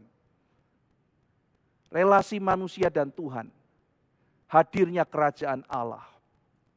Nah, saudara-saudara sekalian, tetapi meskipun demikian, nanti dikatakan di dalam Ibrani pasal 4 ayat 8, Yosua juga belum tuntas. Yosua belum membawa kita kepada rest. Yosua belum membawa kita pada rest. Dikatakan penulis Ibrani, kalau Yosua membawa kita pada rest, sudah tidak perlu Kristus. Ya tidak bisa. Masih banyak yang belum ditaklukkan, itu kata Tuhan. Saudara kalau membaca kitab Yosua, salah satu ayat yang penting adalah sudah banyak yang kamu taklukkan, tapi masih banyak yang belum. Masih banyak yang belum. Yosua tidak tuntas menaklukkan. Dan nanti di kitab Wahyu siapa yang menuntaskan, saudara? Kristus. Kristus datang. Kamu melakukan masih banyak yang kurang. Yosua belum membawa kita kepada rest. Tetapi tugas kita adalah melakukannya, saudara, karena ini perangnya Tuhan, ini ekspansinya Tuhan. Kita taat dan Kristus akan menyelesaikannya. Saudara-saudara sekalian, Lot pergi, lalu pasal 14, ada sesuatu yang terjadi, insiden internasional. Perang antara 4 raja melawan 5 raja. Dan di situ saudara si 4 raja ini yang dipimpin oleh Kedorlaomer menang. Lalu kemudian saudara ketika itu ditangkap, lalu kemudian Lot juga semua penduduk Sodom serta semua hartanya ditangkap, dibawa pergi saudara, ke daerah Megiddo sana. Saudara mengerti yang namanya Armageddon pasti ya, itu adalah peperangan terakhir yang tercantum di dalam kitab Wahyu. Nah itu terdiri dari kata har itu gunung, lalu kemudian Megiddo itu nama daerah dan itu ada di daerah rute perdagangannya mereka gitu ya. Jadi Harmagedon itu gunung Megiddo. Nah lalu pergi ke arah sana gitu ya. Lalu dikatakan si Abraham tuh membawa 300 lebih pasukan berjalan dari Beersheba menuju kepada Dan. Nah itu apa artinya saudara? Kalau kita peta Indonesia itu waktu kecil saya diajarin nyanyi dari Sabang sampai Merauke. Itu artinya dari ujung ke ujung. Nah kalau dari Beersheba ke Dan, itu juga dari ujung ke ujung. Jadi di situ Abraham mengejar jauh sekali, lalu dengan pimpinan Tuhan, dia kalahkan semua. Saudara. Dia mengalahkan semua. Jadi Abraham itu prestasinya luar biasa. Saudara bayangkan 4 raja lawan 5 raja. 5 raja ini dikalahkan sama 4 raja. Dan suku-suku yang dicatat yang dikalahkan, itu ada suku-suku yang adalah orang-orang raksasa pada waktu itu. Para Nephilim. Jadi orang yang badannya gede-gede saudara ya. Jadi kalau saudara lihat ada orang yang tingginya 2 meter, ada yang sampai 2,7 meter saudara, ada orang yang setinggi itu. Tetapi Alkitab mencatat Goliat itu, saya kalau nggak salah ingat 3 meter lebih ya, 3,5 atau apa, jadi tinggi sekali saudara. Saudara bisa bayangkan nih ada orang yang suku yang tinggi-tinggi kayak begitu, lalu kemudian berperang dan raja ini menang. Jadi ini bukan sembarangan loh musuhnya Abraham. Dan orang yang bisa mengalahkan suku, ada orang Nephilim ini dikalahkan oleh Abraham. Dan tentunya itu adalah peperangan yang dipimpin oleh Tuhan sehingga boleh dikatakan Abraham itu melepaskan orang-orang Sodom semuanya ya dari itu. Dia langsung jadi selebritis saudara. Dia jadi pahlawan. Nama Abraham menjadi masyhur. Karena dia menyelamatkan saudara. Oh saya tidak jadi budak lagi, saya dibebaskan. Wah saya tidak bisa membayangkan ya saudara ya, Abraham sudah menang perang, lalu peluk-pelukan sama anak buahnya, puji Tuhan ya Pak ya kita menang, kok kita menang, iya bersyukur. Lalu mungkin muncul pikiran begini saudara ya, ini Lot ini kan tanda kutip dia lari dari panggilan ya. Saya mengharapkan dia melayani Tuhan, baik-baik, mengikut Tuhan, menjalankan visi, tapi kok dia pergi gitu. Padahal saya berharap banyak sama dia gitu. Dan sekarang kok Tuhan ya pimpin dia ditangkap, lalu pimpin saya kejar, kok sekarang menang dan sekarang saya mau ketemu Lot. Saudara kepikir apa? Wah, ini mungkin rencana Tuhan. Sebentar lagi Lot balik, nangis-nangis, bertobat, Bapak terima saya peluk dia, saya bilang balik ya Lot, lanjutkan kembali, belajar banyak, tangkap visi Tuhan, layani Tuhan baik-baik, jangan kamu itu lihat dunia, itu lihat apa yang terjadi, kamu mau sukses akhirnya malah kayak begini kan, apa yang kamu kejar, kamu layani Tuhan Lot, jangan lupa Tuhan ya nak, bertobat ya nak, Tuhan sudah pukul kamu. Wah saudara, ketika mungkin Abraham bayangkan begitu, lalu kemudian ada podium ya, di situ Raja Sodom sudah siap, ya, muka-muka orang gembira karena diselamatkan, ya. Terus ada orang cerita sama Lot, itu om kamu ya, itu om kamu ya, iya itu om Abraham, ih keren ya, keren. Kalau zaman sekarang mungkin selfie, om Abraham sini, om Abraham, oh ini pahlawan kita, semua sambut dia, saudara. Semua sambut dia, ada panggung, ada Raja Sodom, semua orang bersorak-sorai. Abraham nggak peduli itu, dia cuma peduli ini gimana nih meneruskan pekerjaan Tuhan, Lot mau bagaimana. Dan dia sedang jalan, saudara, ya kita berimajinasi, dia sedang berjalan ke panggung, di situ Raja Sodom siap untuk menganugerahi dia mau kasih tahu apa saudara-saudara sekalian, oh semua harta boleh kamu ambil, semua harta boleh kamu ambil, oh kamu orang yang berjasa terima kasih, oh orang berprestasi akan dipuji, dapat hadiah, kaya, lalu dapat nama besar, itu semua yang dicari oleh Lot, saudara. Itu semua yang dicari oleh Lot, saudara. Tapi Lot tidak dapat, yang dapat malah Abraham. Ya, saudara-saudara sekalian, di tengah-tengah semuanya itu ketika dia menuju kepada Raja Sodom, tiba-tiba ada muncul satu orang, saudara, namanya disebut Melkisedek. Kita tidak bahas Melkisedek hari ini, siapa Melkisedek, ada yang bilang dia Sem, ada yang bilang itu adalah penampakan Kristus, ada yang mengatakan itu salah seorang orang kudus di zaman itu, macam-macam saudara teori mengenai Melkisedek. Ya. Melkisedek, Raja Salem, Salem itu damai, jadi dua. Melkisedek itu Melech Sedek, itu raja yang adil, yaitu Melech Shalom, itu Raja Shalom. Jadi Raja Adil, Raja Shalom, maka dibilang itu penampakan Kristus dan sebagainya. Nah singkat cerita adalah ketika Abraham berjalan, tiba-tiba Melkisedek muncul. Dan orang ini sudah tidak basa-basi. Ya, nggak ngomong, wow you are precious, ya, wow hebat. Lalu kemudian prestasimu luar biasa. Dia bilang apa saudara? Kalimatnya tidak enak. Abraham, semua yang kamu terima dari Tuhan. Semua yang kamu terima dari Tuhan. Saudara kalau lagi jalan, saudara menang sesuatu, berprestasi tinggi, siap untuk disambut. Lalu ada satu orang yang bilang, ingat ya, lu jangan sombong. Saudara mau dengar yang mana? Saudara pasti sebel sekali kan, orang, apa sih jangan sombong, ingat Tuhan, ingat Tuhan. Ingat, ya ini saya mau ini, mendapat kemuliaan. Abraham bukan orang yang demikian, saudara. Ketika Melkisedek mengatakan bahwa semua yang diberikan padamu adalah dari Tuhan, langsung Abraham bersujud di depan banyak orang. Wah, saudara bisa bayangkan ya, ini adalah imam Allah yang maha tinggi. Di depan semua orang itu, di peristiwa dia mau mendapatkan hadiah, Abraham penginjilan. Abraham mau menunjukkan bahwa dia itu takluk kepada Tuhan. Tuhan yang saya sembah, dia memberikan perpuluhan kepada Tuhan. Lalu dia mengakui bahwa semua kemenangannya adalah dari Tuhan. Itu fokus hidupnya dia. Fokus hidupnya Abraham adalah lewat kemenangan ini bukan nama saya, bukan kaya saya. Tapi lewat kemenangan ini fokusnya adalah Tuhan. Dia menyembah kepada Tuhan. Lalu kemudian setelah itu Raja Sodom mengatakan kalimat yang mengagetkan sekali. Semua jiwa, wah celaka semua jiwa. Soul. Dalam bahasa Ibraninya nefes. Jiwa kasih ke saya. Harta kamu ambil. Waduh, saudara, kalau saudara membaca pasal 22, Ishak dikasih loh, saudara. Ishak itu dikasih sama Abraham. Abraham tuh apapun dikasih. Tetapi kalau misalnya Tuhan bilang, kasih semua hartamu, Ishak boleh kamu ambil. Dia akan kasih semua harta Ishak diambil. Nah sekarang kalau disuruh pilih harta sama Lot, pilih mana? Dia akan pilih Lot. Tetapi saudara sekalian, semua jiwa kasih ke saya. Harta boleh kamu ambil. Abraham mengatakan, saya tidak mau harta. Saudara, dia ada sensitivitas tertentu. Ini Raja Sodom belum bertobat. Dia belum percaya kepada Tuhan. Lalu kemudian dia tidak memberi kesempatan orang seperti itu untuk menjadikan dia kaya.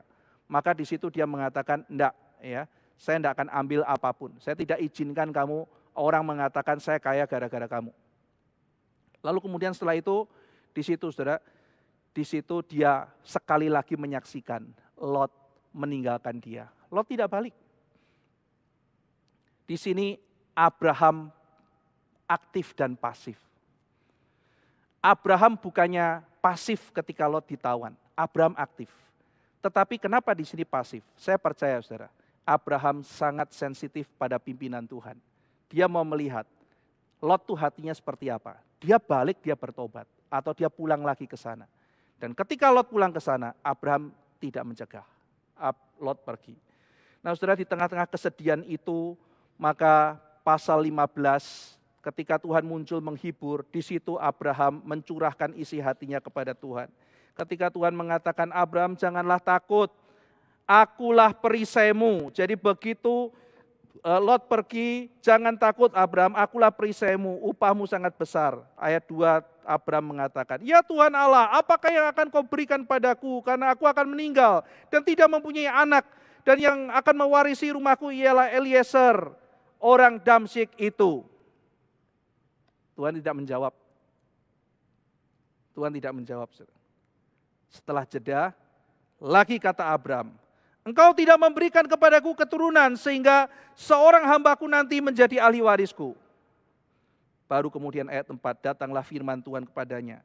Orang itu tidak akan jadi ahli warismu, melainkan anak kandungmu, dia yang akan menjadi ahli warismu. Nah baru di sini saudara dikasih tahu, ahli warismu itu nanti anak kandung, pasal 15.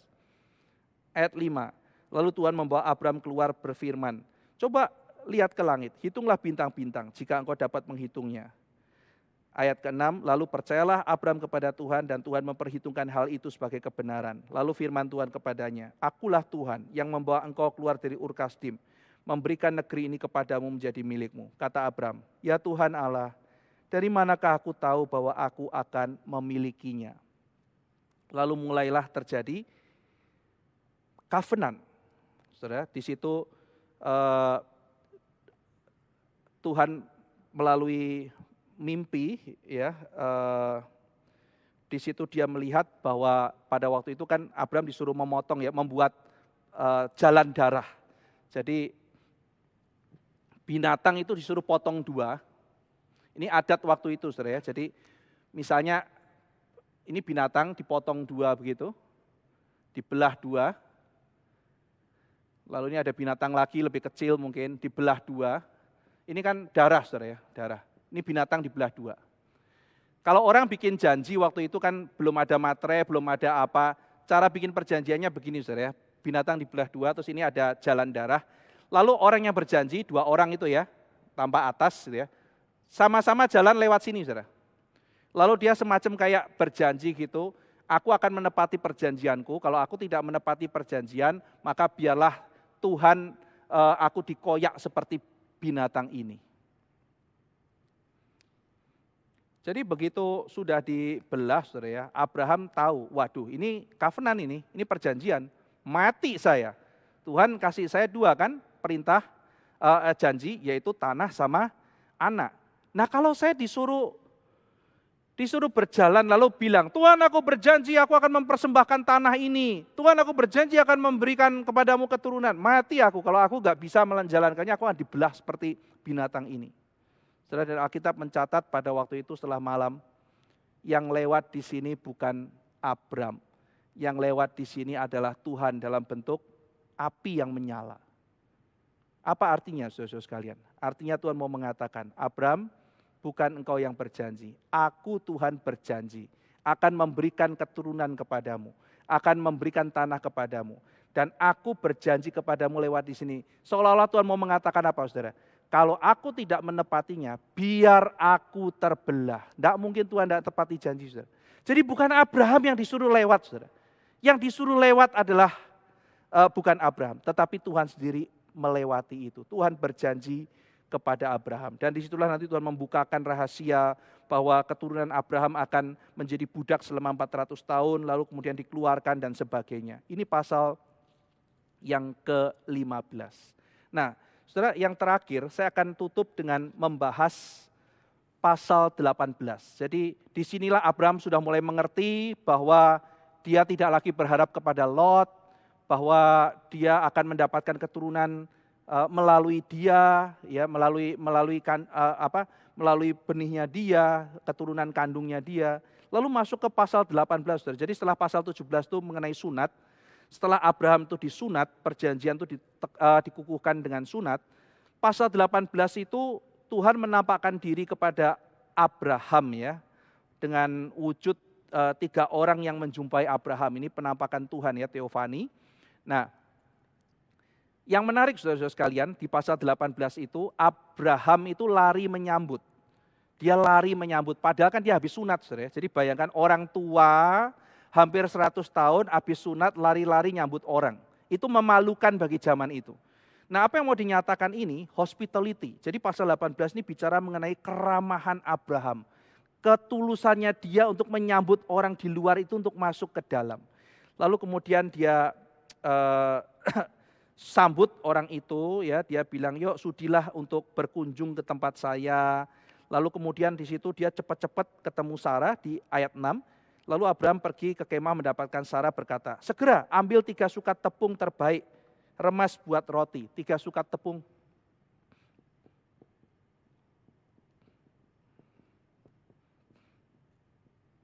Nah, kalau di perjanjian baru, apa yang saudara ingat dengan 3 sukat tepung? Ayo, saudara pernah ketemu apa 3 sukat tepung di perjanjian baru? 3 sukat tepung ini ada yang hitung kira-kira 30 kilo, saudara. Ini bisa buat roti banyak, ya, 30 kilogram tepung ini bisa untuk makan berapa hari ini, saudara. Yang makan cuma 3 orang, mungkin bisa cukup untuk seminggu. Jadi maksudnya Abraham itu memberi yang terbaik, dan salah seorang ahli culture ancient Near East mengatakan ini tepung ini makanan spesial. Dia bilang kalau misalnya kamu itu punya daging spesial yang dibuat steak, yang hanya untuk perayaan tertentu, kamu keluarkan, kamu simpan di kulkas, itu hanya untuk acara spesial kamu keluarkan. Nah, inilah yang dikeluarkan Abraham untuk menyambut tamunya. 3 sukat tepung, 30 kilo untuk bikin roti buat tamunya.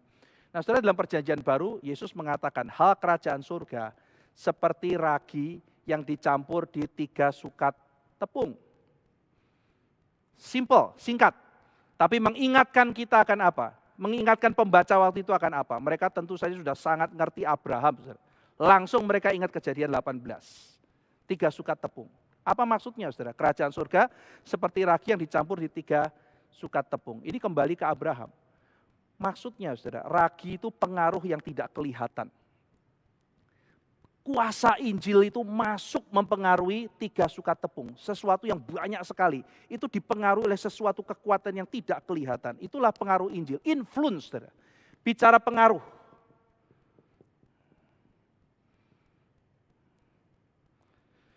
Dan Abraham menyambut orang asing. Jadi Injil itu seperti kata Patong bukan untuk kalangan sendiri. Bagaimana dengan aktif membawa orang berjumpa dengan Tuhan.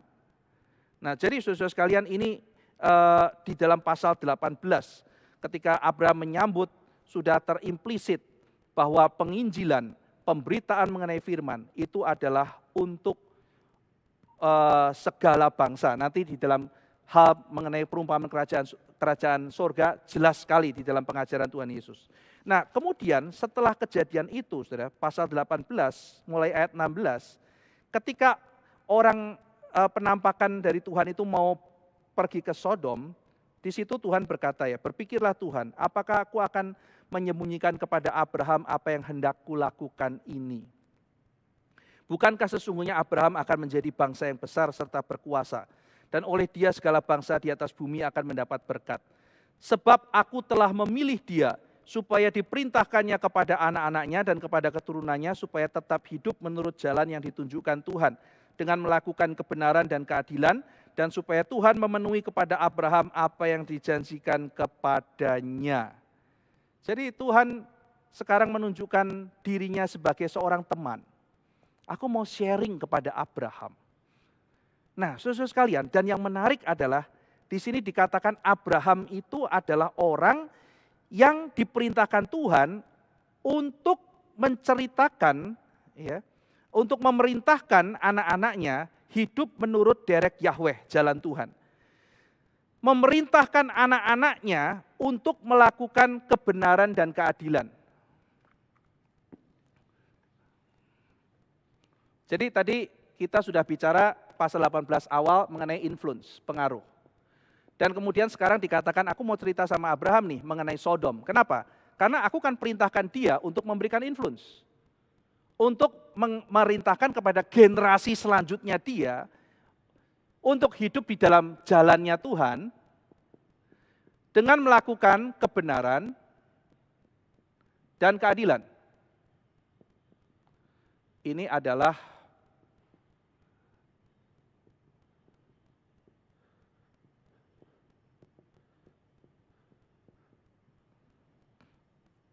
dari kata sadik menjadi sedekah. Nah, saudara, sedekah itu kan, saudara tahu kata sedekah itu ya. Sedekah itu kan memberikan sesuatu yang kita berkorban, kita melakukan orang lain. Jadi dia mengatakan inilah influence yang diberikan Abraham. Abraham tuh suka melakukan hospitality. Dia juga memberikan sedekah. Nanti yang kata lain adalah hesed. Mercy, memberikan mercy. Jadi Abraham itu mengajarkan kepada orang untuk melakukan sedekah dan mispat. Jadi kemanapun Abraham pergi, Abraham melakukan itu. Nah, saudara-saudara sekalian, kalau kita membaca nanti pada waktu malaikat Tuhan mengunjungi Lot, Lot memang melakukan itu, saudara. Lot melakukan hospitality, dia sambut. Cuma tampaknya Lot itu tidak memahami, saudara, secara tuntas. Maka ketika orang itu mengepung, dia serahkan 2 anaknya untuk dikatakan, ini aku punya 2 orang anak, silakan kamu pakai. Bagaimana mungkin dia menyerahkan anaknya sendiri seperti itu, saudara? Nah, jadi saudara-saudara sekalian, Lot itu gagal di dalam influence. Lot tidak mempengaruhi, saudara. Nah, ketika saudara tawar-tawaran kan membaca Abraham tawar-tawaran dengan Tuhan, sebetulnya Abraham bersyafaat ya, bukan sekedar nawar. Abraham berhenti di angka 10. Wah, tafsirannya macam-macam. Kenapa berhenti di angka 10? Ya. Ada tafsiran mengatakan, iya karena kalau misalnya berhenti di 4, nanti nggak jadi Tuhan hukum, padahal Tuhan mau hukum, maka Abraham berhenti di 10. Nah, saudara, sebetulnya kalau kita memperhatikan dengan jelas, ada kemungkinan keluarga Lot itu bukan cuma 4 loh, saudara. Nah, ini masalah terjemahan lagi ya. Ada satu terjemahan yang mengatakan bahwa ketika Lot ketemu dengan 2 orang menantunya itu, ada terjemahan mengatakan calon mantu, ada terjemahan yang mengatakan itu mantu gitu. Jadi ada yang mengatakan sebetulnya kalau dihitung-hitung, ya meskipun kita nggak terima tafsiran itu pun, sangat logis bahwa keluarga Lot di tempat itu kira-kira 10 itu sampai. Jadi ketika bicara 10, itu keluarga Lot itu sudah ada. Jadi mungkin Abraham rasa aman gitu. Tapi ternyata saudara, masalahnya adalah Lot sendiri tidak bisa memberikan influence karena 2 menantunya ketika malaikat bilang, kasih tahu saudaramu, kamu ada anak, kamu ada siapa, kamu ada menantu, ada anak laki-laki atau apa, ajak semuanya. Lalu kemudian dia ajak calon mantunya, dalam terjemahan bahasa Indonesia, calon mantunya diajak dan ditertawakan, saudara. Ditertawakan, dianggap sebagai sesuatu lelucon.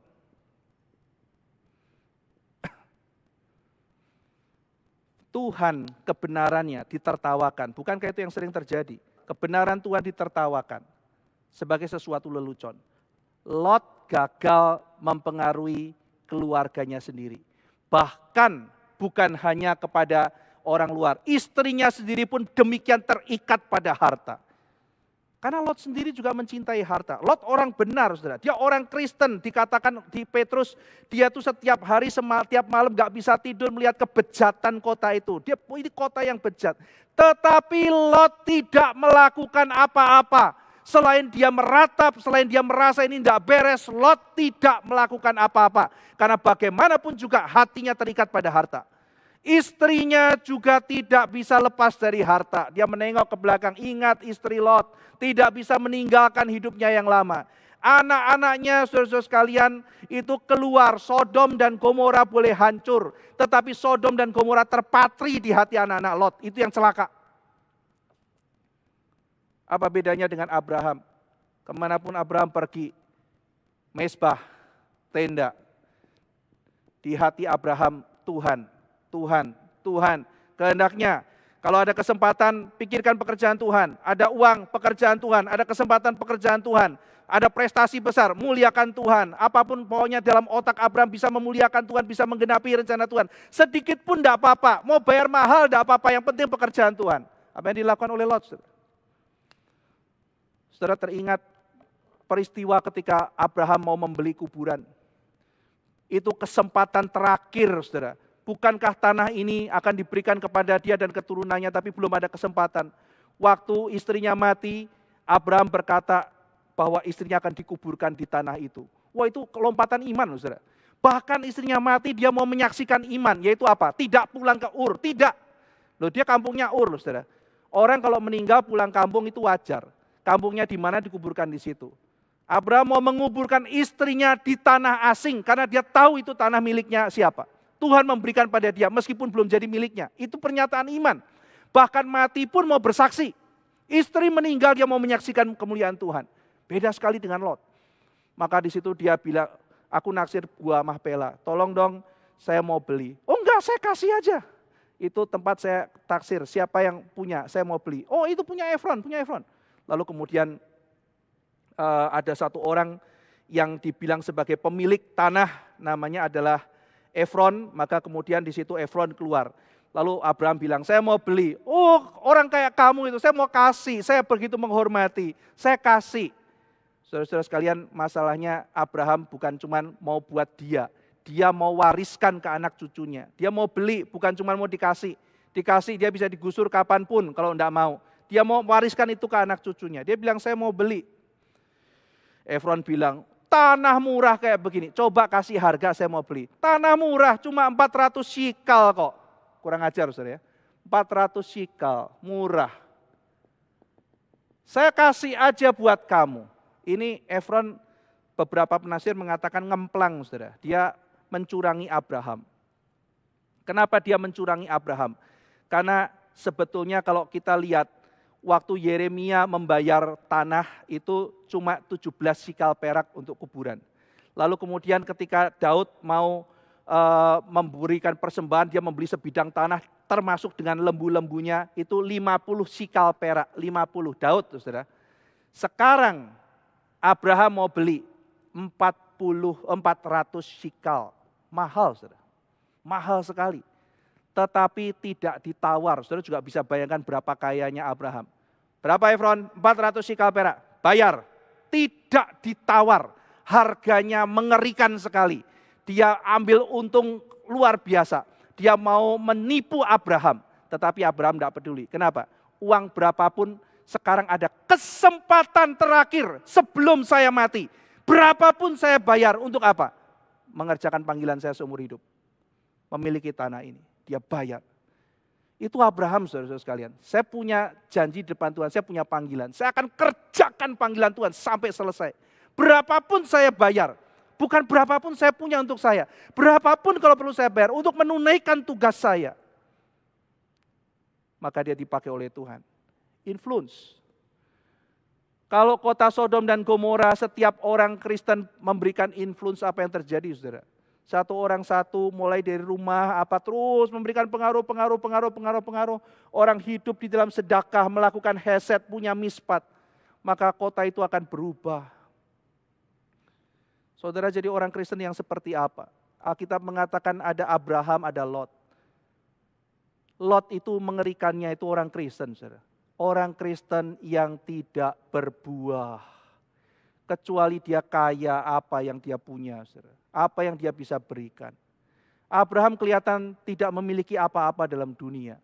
Dia memiliki tapi seperti tidak memiliki. Dia punya tapi seperti tidak punya. Karena dalam hati Abraham, yang dia pikirkan adalah bagaimana menyelesaikan pekerjaan Tuhan. Saudara, bagaimana kita melayani di era narsisistik ini? Abraham memberi kita contoh, Abraham memberi kita teladan, Abraham memberikan kepada kita prinsip-prinsip. Apakah kita adalah keturunan Abraham? Jikalau saudara dan saya ada di dalam Kristus, kita adalah keturunan Abraham. Dan inilah pesan dari Tuhan buat kita. Kalau engkau keturunan Abraham, mari kita hidup di jalan Tuhan. Dan mari kita teruskan kepada generasi untuk generasi. Supaya hidup di dalam kebenaran dan keadilan. Di dalam sedekah, di dalam mispat. Melakukan hesed. Ketika dicatat di dalam Alkitab, Yusuf tunangan Maria itu adalah orang yang tulus hati. Sebetulnya di dalam bahasa Yunani dikaiosun. Dikaios. Dikaios itu terjemahannya di dalam bahasa Ibrani adalah sadik, akar kata sedekah. Dan apa yang dilakukan oleh Yusuf? Dia memisahkan diri dari Maria, diam-diam, supaya Maria namanya tidak tercemarkan. Hesed, saudara. Hesed, kasih yang berkorban. Saudara sekalian, kita sebagai orang Kristen, apakah kita mau memuliakan Tuhan, mementingkan Tuhan, bersaksi bagi Tuhan? Atau kita seperti Lot, yang mengenal Tuhan, yang bisa kita merasa tidak nyaman hidup dalam dunia yang jahat, tapi tidak melakukan apa-apa. Terus kita memikirkan diri kita, memikirkan keuntungan kita, memikirkan potensi, tapi tidak memikirkan pekerjaan Tuhan. Kiranya firman Tuhan boleh menguatkan kita, mengembalikan kita ke jalan yang benar. Mari kita berdoa. Bapa dalam surga, terima kasih untuk pemahaman Alkitab pada hari ini. Di zaman yang orang begitu mementingkan diri, mengejar keuntungan, mengejar segala sesuatu bagi diri. Biarlah ya Tuhan kami melihat wajah Tuhan, mencintai Tuhan, mengharapkan berkat Tuhan. Dan hidup kami yang sementara dalam dunia ini kami boleh berfokus, menggali panggilan kami masing-masing. Menunaikan tugas kami, menyelesaikan apa yang Tuhan percayakan pada kami. Oh Tuhan, biarlah kami di dalam dunia ini memakai setiap kesempatan, baik itu kesuksesan kami, ataupun momen apapun, untuk membangun mezbah, memuliakan nama Tuhan. Terima kasih ya Tuhan, dalam nama Tuhan Yesus Kristus kami berdoa. Amin.